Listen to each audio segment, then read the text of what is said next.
Hello all, so welcome back to my YouTube channel.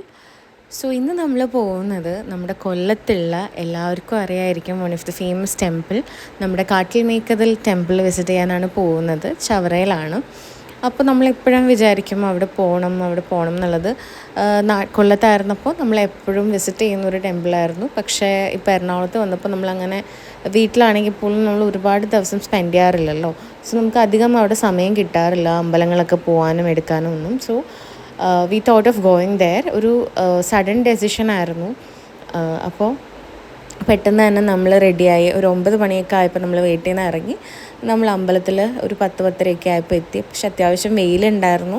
പിന്നെ അതുപോലെ തന്നെ തിരക്ക് കുറവായിരുന്നു കേട്ടോ. സാധാരണ പോകുമ്പോൾ ഭയങ്കര തിരക്കാണ്. നമുക്ക് ക്യൂ ഒക്കെ നിന്നിട്ടാണ് തൊഴാനായിട്ട് പറ്റുന്നുണ്ടാവുക. പക്ഷേ ഇപ്രാവശ്യം നമ്മൾ പോയത് ഭയങ്കര തിരക്കുള്ളൊരു ദിവസത്തിലായിരുന്നില്ല. അപ്പോൾ അതിനനുസരിച്ച് തിരക്കും കുറവായിരുന്നു. പിന്നെ ഈ സമയവും വെയിലും അത്യാവശ്യം നല്ല ചൂടും ഒക്കെ ആയിരുന്നു. പക്ഷേ എങ്കിൽ കൂടി നമുക്ക് എന്താ പറയുക, സമാധാനമായിട്ട് തൊഴാനും എടുക്കാനൊക്കെ പറ്റിയിട്ടുണ്ടായി. അപ്പോൾ നമ്മൾ കാട്ടിലമ്പലത്തിലെത്തി. കാട്ടിലമ്പലത്തിൻ്റെ ഒരു പ്രത്യേകത എന്ന് പറയുന്നത് ഇരുവശങ്ങളിലും 2 സൈഡായിട്ടും വാട്ടർ ബോഡീസ് ഉള്ളതാണ്. ഒരു സൈഡിൽ കടലും ഒരു സൈഡിൽ ഒരു വാട്ടർ ബോഡിയുമായിട്ട് കവർ ചെയ്ത് കിടക്കുന്ന ഒരു ചെറിയ സ്പേസാണ്. അപ്പം പണ്ട് തൊട്ടേ നമ്മൾ കേട്ടിട്ടുള്ള കഥകളിലൊക്കെ സുനാമി വന്നിട്ട് പോലും അവിടെ ആ അമ്പലത്തിലൊന്നും പറ്റിയിട്ടില്ല എന്നുള്ള രീതിയിൽ നമ്മൾ കേട്ടിട്ടുണ്ട്. അത് സത്യവുമാണ്. അപ്പോൾ അന്ന് മുതൽ തന്നെ ഈ അമ്പലം ഭയങ്കര അധികം ഫേമസ് ആണ്.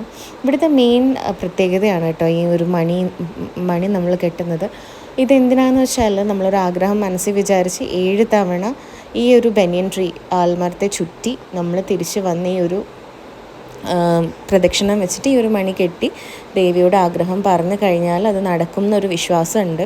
അതുകൊണ്ട് തന്നെ നിങ്ങൾക്ക് കാണാമല്ലേ എത്രത്തോളം മണികളാണ് ആ സ്ഥലങ്ങളിലെല്ലായിടവുമായിട്ട് ആൾക്കാരുടെ ഓരോ ആഗ്രഹം സാധിക്കാൻ വേണ്ടിയിട്ട് അവിടെ കെട്ടിയിട്ടുള്ളത്. ഭയങ്കര ഒരു അത്ഭുതം തന്നെയാണ്. അങ്ങനെ നമ്മളും നമ്മുടെ ആഗ്രഹങ്ങളൊക്കെ പറഞ്ഞ് ദേവീനെ കണ്ട് തൊഴുത് നമ്മൾ മണിയൊക്കെ കെട്ടി സമാധാനമായിട്ട് നമ്മൾ പിന്നെ പയ്യെ വീട്ടിലേക്ക് തിരിക്കുകയാണ്. അപ്പോൾ നമ്മൾ അങ്ങോട്ട് പോകുന്നതാണെങ്കിലും വരുന്നതാണെന്നുണ്ടെങ്കിലും നമുക്ക് ഫ്രീ ആയിട്ട് ജങ്ക സർവീസ് ഉണ്ട്. അത് എപ്പോൾ വേണമെങ്കിലും ടു ആൻഡ് ഫ്രോ ഇങ്ങനെ കണ്ടിന്യൂസ്ലി ഈ ഒരു വാട്ടർ ബോഡി കൂടെ ജങ്ക സർവീസും വള്ളം അങ്ങനെയുള്ള കുറേ കാര്യങ്ങൾ നമുക്ക് അവൈലബിൾ ആണ് ട്രാവലിങ്ങിനായിട്ട്. അപ്പം വേറെ ബുദ്ധിമുട്ടുള്ള കാര്യങ്ങളോ ഒന്നും ഇല്ലായിരുന്നു. ചെറിയൊരു വെയിലിൻ്റെ ഒരു ഇത് മാത്രമേ ഉണ്ടായിരുന്നുള്ളൂ. പ്രാർത്ഥന മൂലം എൻജോയ് ചെയ്തിട്ടുണ്ടായി. അപ്പം ജങ്കാറിൽ കയറിയപ്പോൾ ഈ ഒരു മുത്തുക്കൂടെ അവൾക്ക് ഭയങ്കര കൗതുകമായിട്ട് തോന്നി. She was playing with that. അപ്പോൾ അതിന് ശേഷം നമ്മൾ പയ്യെ വീട്ടിലേക്ക് തിരിക്കുകയാണ്. ആൾക്കും ഇതെല്ലാം ഒരു പുതിയ എക്സ്പീരിയൻസ് ആണ്, വഞ്ചിയും വള്ളവും ജങ്കാറും ഇങ്ങനെയൊക്കെ. അപ്പോൾ സാധാരണ ഫുൾ ടൈം ഫ്ലാറ്റിലൊക്കെ തന്നെ ഇപ്പം കൂടുതൽ എക്സ്പ്ലോർ ചെയ്ത് പുറത്തോട്ടൊക്കെ ഇറങ്ങുമ്പോഴത്തേക്ക് ഭയങ്കര ഹാപ്പിനെസ് ആണ് കേട്ടോ ആളുടെ മുഖത്തും.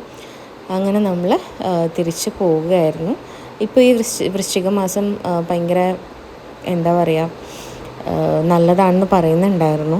നമ്മൾ വീടെത്തിയപ്പോൾ നമ്മുടെ ഒരു നെയ്ബർ അമ്മ. സോ ഇത്രയേ ഉള്ളൂ ഇന്നത്തേക്ക്. Okay then bye.